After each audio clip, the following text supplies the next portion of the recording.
Alia and Gael have to trust each other. As acrobats in Cirque Du Soleil, they sometimes literally put their lives in someone else's hands. Trust is a confusing thing. It seems so simple, but when you try to pin it down, it can be elusive.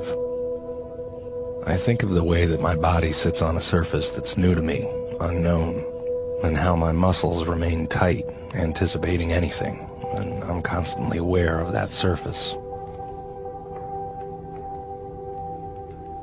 Over time, with familiarity, I can relax and start to lean back. For many of us, that initial tension exists so much of the time. We expend so much energy watching and calculating, trying to predict, reading signals in people, ready for anything to change suddenly, preparing to be disappointed.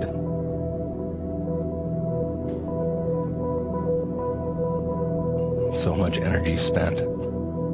We talk about trust as something you build, as if it's a structure or a thing, but in that building there seems to be something about letting go. What it affords us is a luxury. It allows us to stop thinking, to stop worrying that someone won't catch us if we fall, to stop constantly scanning for inconsistencies, to stop wondering how other people act when they're not in our presence.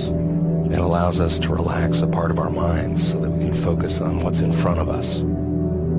And that's why it's such a tragedy when it's broken. A betrayal can make you think of all the other betrayals that are waiting for you and things that you haven't thought of and people you rely on. And you can feel yourself tightening up, bracing, and in the worst cases, you might resolve to trust no one. But that doesn't really work. Trust is your relationship to the unknown, what you can't control. Can't control everything. And it's not all or none. It's a slow and steady practice of learning about the capacity of the world. And it's worth it to keep trying. And it's not easy. Alia says that trust is like a fork, not one way, many ways. Physical, emotional, and maybe something else.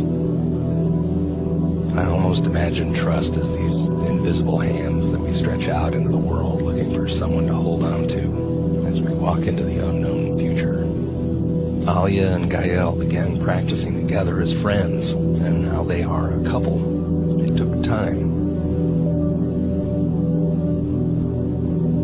So who do you trust? And how can you grow it?